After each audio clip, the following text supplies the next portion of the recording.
Wait, so how long have you been in uni for, man? Oh my god. Wait a minute. Yo. Hardpoint is active. We control the hardpoint.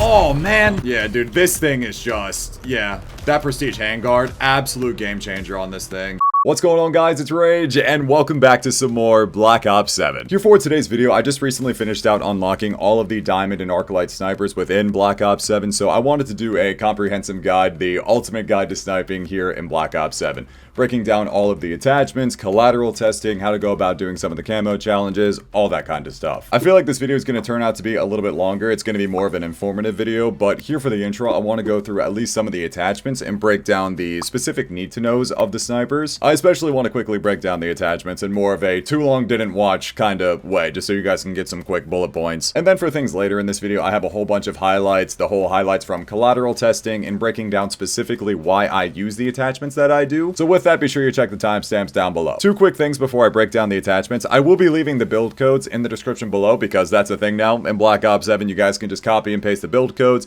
get all the attachments, camos, but obviously once you unlock them, if you have all of the attachments unlocked for the build code to work, then it will. Second thing I want to mention, when I go to list off all of the attachments for all of the snipers, I'm using their simplistic names. So when I say muzzle brake, I'm talking about the muzzle brake. It's called the triptych brake here on the XR3 ION, but it's going to be called the VS762 on the VS Recon. So when you go to look up the exact attachment, I'm talking about the top name. Mainly for all of the snipers across the board, I use the Gunfighter wildcard. So these are going to be with 8 attachments. So across the board for every single sniper in this game, I use the following: muzzle brake, short barrel, extended magazine 1, mobile quick draw grip, flinch resistant stock, Strelic laser, and for the fire mods, I use rapid fire on the VS Recon and XR3, but recoil springs on the Shadow SK because it's a semi-auto. If you want the absolute fastest ADS across the board on all of your snipers, switch it out from mobile quick draw grip to just the first quick draw grip that you unlock. And then over here on the laser, instead of using the Strelic laser, use the handling laser. Switching to the first quick draw grip and using the handling laser will usually give you a buff of 20 to 40 milliseconds to your ADS, so it's pretty good. I just personally prefer using things like the mobile quick draw grip because it helps out a lot more with sprint to fire time, so it kind of helps out a little bit with omni movement. And again, with the Strelic laser, very similarly to Black Ops 6 last year, it helps out a lot from that initial hip fire to ADS accuracy. It helps a lot with pop shotting, so those are my preferences. Now, if you're not using a gunfighter build, if you're using a different wild card and you only have 5 attachments on your weapon here,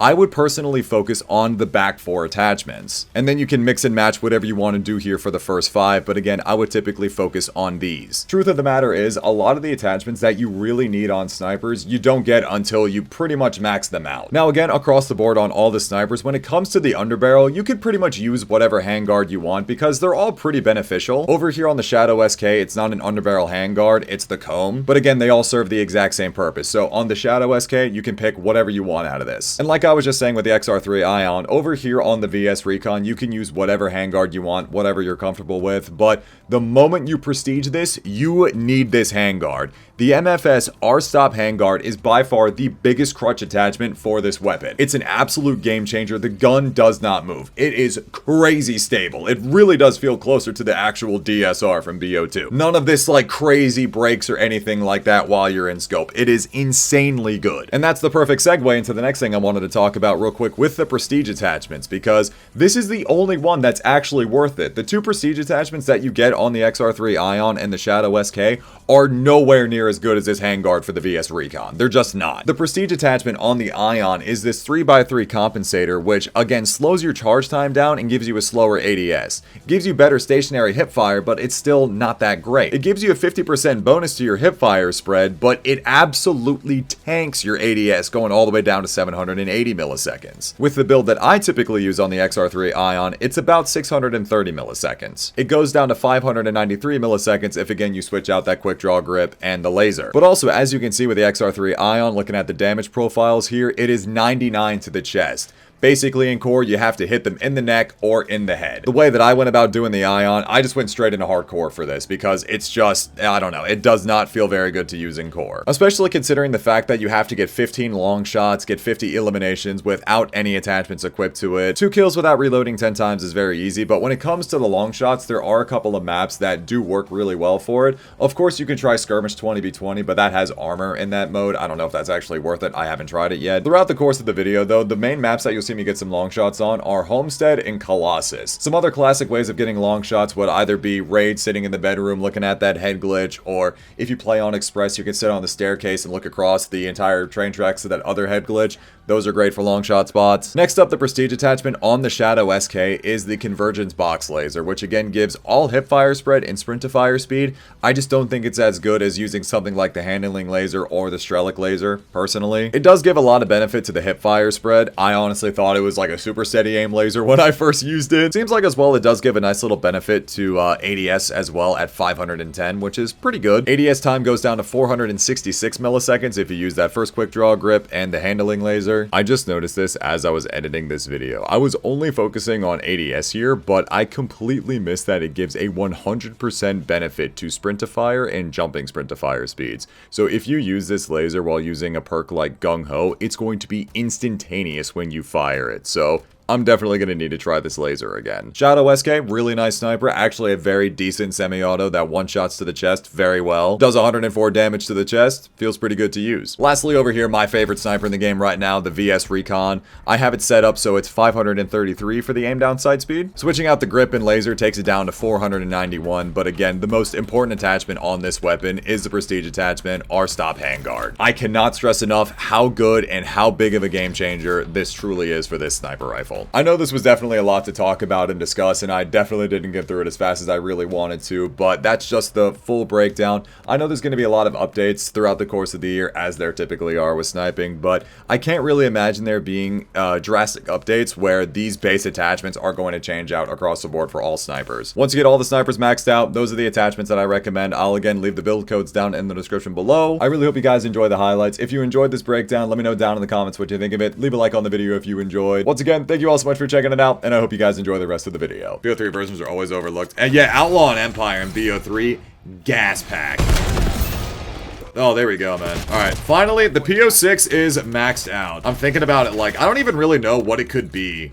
Like, what the prestige attachment could even be for this thing for me to be like, oh my god, this thing is absolutely incredible. It would have to be some sort of, like, massive ADS adjustment for me to, I don't know, really consider the PO6 to be, like, actually worth it. But also, I don't know if this is an unpopular opinion. Like, for as much as I've been crashing out over this thing, and as much as I suck with it and don't really like it that much, I feel like it's a good thing that it performs the way that it does, because I really don't want specifically another BO3 situation to happen with it, but maybe that's just me. You get the MFS 3x3 compensator. Oh boy, here we go. I really hope this compensator is good. I guess it's not letting me do it. Is it not maxed out? I'm hitting spacebar and I'm clicking. Okay, you know what? Maybe this is the game telling me I shouldn't do this. Oh, wait, I think I just saw it load. Oh, I'm so stupid. Oh my god. Hold! I was holding it for a little bit, but I didn't notice that it was like slowly loading at the bottom. Yeah. My fault, guys. That's on me. My fault, Pim. Look at Mike, man. Mike is getting old, man. I was like, huh? Bro, yo, Fear. What is that song that gets played? That was an all-pro. It was killed by Gustavo. I almost triple-headed that off rip. You get stationary hip fire, longer charge time, slower aim down sight speed, but you get faster slide to dive and sliding and dying fire and hip fire spreads. Okay, alright. I don't think it's worth it, man. Yeah, no, I think I'm just gonna be done using this sniper. Okay, good to know. Alright, yeah, that's some butt cheeks, bro. Yeah, so that changes absolutely nothing with this thing. Okay. Mike broke the game. W Mike. I guess I kept my attachments on it, man. You broke the game? I lost my... Oh, you're not supposed to? Oh, I'm not supposed to have my attachments on it? Wait, what? I still have my attachments on this thing. Yeah, I still do. I guess I broke it. Or who knows, maybe because they know the XR3 ION's really not that great, they decided to, you know what, man?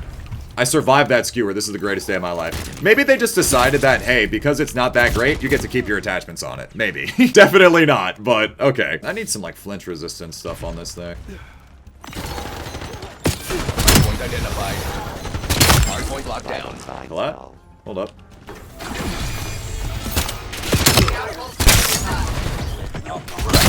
No!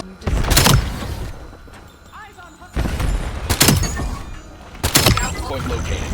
Oh, yo, there it is. Arclight's done. All right, awesome. Diamond for this is all done now. Hell yeah. Yeah, tab is so much better. Most people won't even know to switch it. Exactly, yeah. Use quick play or the other options. And the thing is, too, is that it was very smart because all the casuals who play Team Deathmatch, it's just stamped right there on Open Mosh Pit. It's just right there on the front, just Team Deathmatch, and it's the Open Mosh Pit version of it.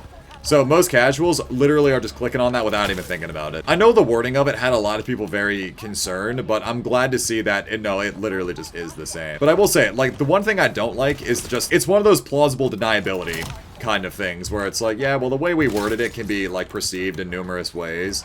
And it's like, why not just, you know, full send on one thing? But it's probably not Treyarch that is allowing it to happen, or it wasn't their doing. I feel like it was Activision finally kind of giving in, but they're not fully committing to it just in case. It's like a playing it safe way about the whole matchmaking and skill-based and whatnot, so I'm just glad that we get to experience this game without it. Oh my god. For the Prestige attachment, you get all hip fire spread and sprint-to-fire speed. So I'm guessing that means it's like perfectly accurate when you hip fire it, so that might not be, you know, too bad for the Shadow SKs. So here, let's, boom. Cool. Okay, it does have that laser on by default, so let's put this to the test here real quick. Oh, nice, and I think we got a Beanox dev in the game. Okay, so looks like it's supposed to be super steady aim, kind of like you're playing a COD 4 Rxqe lobby, but yeah, we still got to put this to the test. Hardpoint identified. Damn it, lost the lead. Maybe it's like the Koshka, you know, or something, where it's like, you know that like Koshka operator mod where it's like you would tap and you would get this like ridiculously tight hip fire spread.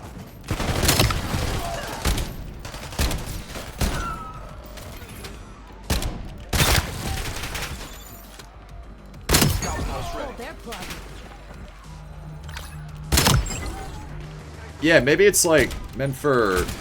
No, I was gonna say maybe it's meant for pop shotting, but yeah, no, I don't know. Maybe I'm just ass, or maybe it's not working the way that it's intended, but yeah, I don't know what a +3 on all hip fire spread is supposed to mean, but not what I was thinking.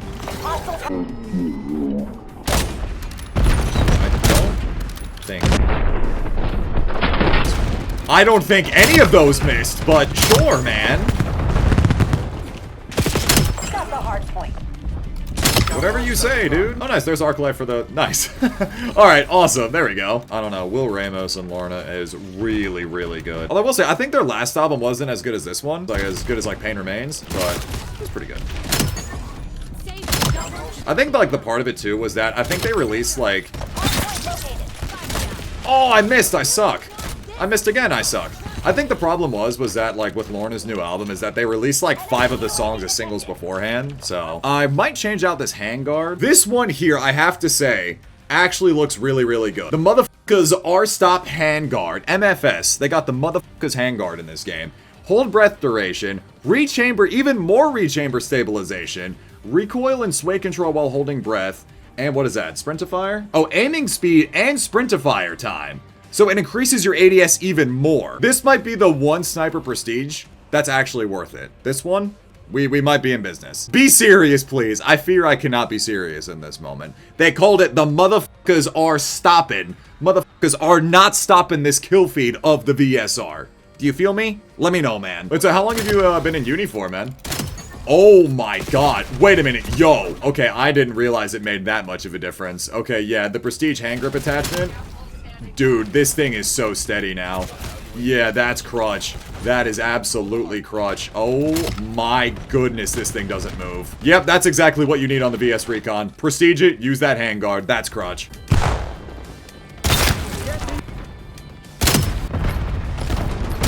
Hardpoint is active. Scaffold standing by. Viewer ready to launch. Units terminated. We control the hardpoint.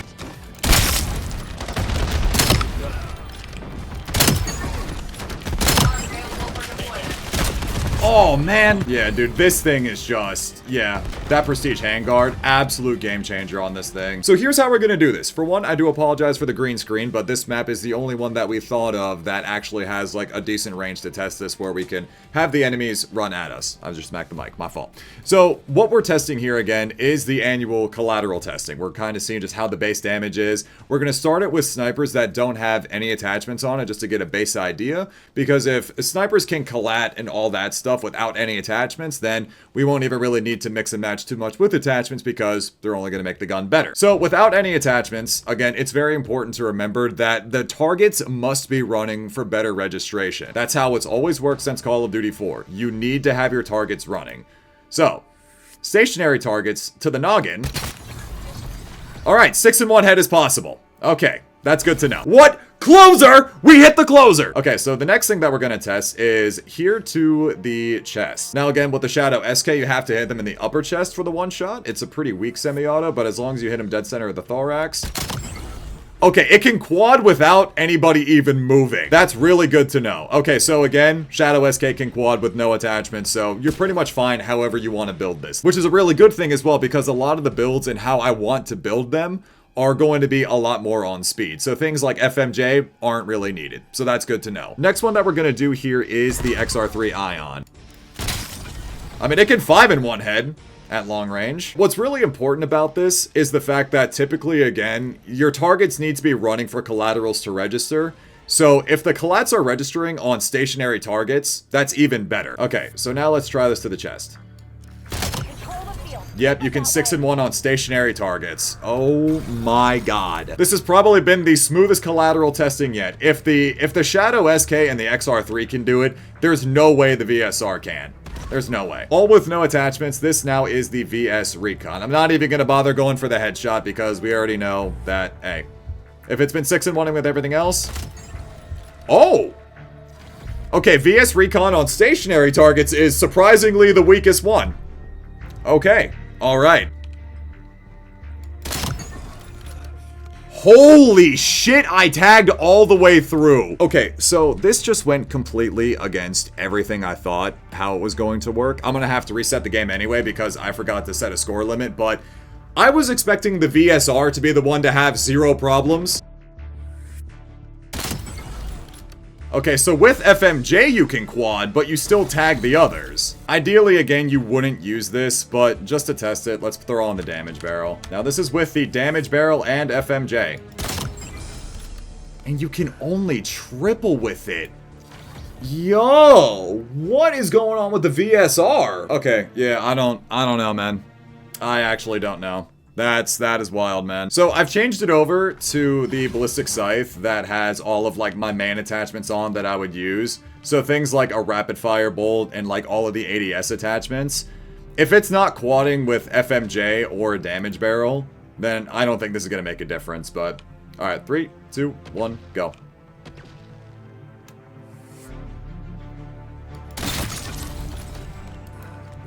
But that 5 in ones. This is so backwards. The Vault Edition privilege, pay to win. You might be right. You might actually be right. Just for shits and gigs, I changed it over to the non-Vault Edition, but it does have the Prestige attachment on it. Okay, perfect. 3, 2, 1, go.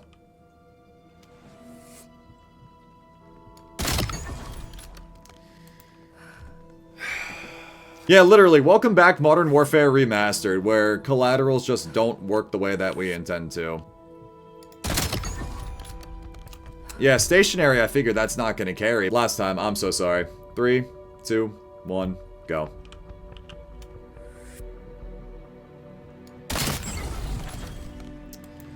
So, okay, if you're gonna hit any sort of headshot, or if you're gonna hit any sort of collateral with this thing, you better pray you hit a headshot, because apparently that's the only way damage is gonna carry through. That is insane. Okay, I would like to take a moment to thank all of the lab rats here. Thank you guys very much for your scientific contributions. Thank you very much. I just prestiged all of my snipers, so I, in this moment, do not have all of the attachments unlocked, but these are going to be all of the attachments that I would typically run across the board on all of my snipers. Usually, I would always go with the muzzle brake, especially here on the P06, just because it helps a lot with the first shot recoil control. Sasha, come here, baby. Sasha's making a cameo. She wanted to jump up on the desk. All right. Next up, I will almost always run the short barrel. Whatever the barrel is that gives you increased ADS speed, I would always recommend that. On the underbarrel, you do have a lot of variety here. Here specifically on the P06, I recommend doing the 0S handguard, just because again of all of the idle sway and whatnot, idle sway control. Things like the flinch resistance as well is pretty good, or even like increase to movement speed's pretty good because the P06 is kind of chunky. We'll almost always run extended mag 1. That's always going to be the best bet, despite it taking away -1 on ADS and sprint to fire speed. Here for the grips, I've been talking about this for a while. I'll almost always choose the mobile quick draw over the regular quick draw, just because it takes a -2 on flinch resistance if you take the regular quick draw over the mobile one. So with a +2 and a -1, I think that's a better trade-off than a +3 and a -2. I guess it kind of, you know, depends how you look at it, but you get more benefits with like slide to dive, so that might help out better with omni movement. Over here on the stock, almost always use flinch resistance. Whatever the heavy stock is, or even if you want to use something like the Raider pads, where you get aim walking and flinch resistance, that's pretty good. That's just more of like a personal opinion kind of thing. Here on the laser, I would almost always, again, recommend using the Strelic laser. No matter what the sniper is, just use that. And almost always going to use rapid fire. Now, again, specifically, well, I mean, I was going to say specifically on this sniper here and the Shadow, that you don't even need FMJ, but FMJ is useless when it comes to collaterals if that's what you were curious about. So rapid fire is almost always going to be the move. Over here on the Shadow, that would be the Eclipse muzzle brake. That would be the 17-inch thrust barrel. I personally like to use the 9-round fast mag because 9 rounds is more than enough in a magazine, in my personal opinion. Here for the comb, I've got the Squadron Riser, but it looks like all of the combs here that you have on the Shadow are really, really good. So that's just kind of pick and choose however you want to do it. Here, again, for the stock, always use the heavy stock, or again, the one that I was just talking about, either between that or a Raider pad if you really want to transfer between the aim walking movement speed. Again, here on the quick draw grip, mobile quick draw grip. The laser here on the prestige attachment for this is not as ideal, because I'm still not sure what it means by all hip fire spread. That might just be beneficial for something like tac sprint, or not tac sprint, tac stance. But I think you need a laser for tac stance anyway, so that's not really going to make a difference. I don't know. I tried hip firing it, didn't make a difference. And then I personally like to use the recoil springs here, just because it's a semi-auto. If you stay in scope a little bit, keep your shots more accurate. And then lastly here on the VS Recon, for the gunsmith, again, these are all with like gunsmiths and having, or sorry, not gunsmith. This is specifically, again, for gunfighter builds where you have 8 attachments on it. Basically, if you're not running gunfighter, I would always focus on the back 5. So here on the VS Recon, without Gunfighter, Extended Mag 1, Kinesis Grip, Heavy Pad, Strelic Laser, Light Bolt. But the Prestige attachment here on the VS Recon actually makes a giant difference with the rechamber stabilization as well, and also pairing that with Dexterity as well helps out a lot with keeping this more stable and not having like a crazy ass break to it, so that's really nice. I would always, again, well here, I'd switch back over to it, but the short barrel here for increased ADS speed, muzzle brake, and these are, again, just same attachments across the board that I use for everything. I was recording that. I pretty much nailed that with stuttering like once or twice right there. I'm proud of myself.